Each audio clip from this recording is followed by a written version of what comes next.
I told my mom I need to go grocery shopping at her house. कहाँ से? आपके fridge से क्या लेने?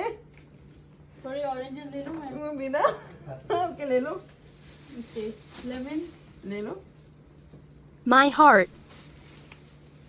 आपके पास अंडे हैं नीचे से ही देखूंगी नहीं दिखूंगी अंडे नहीं है अंडे हैं She is so sweet.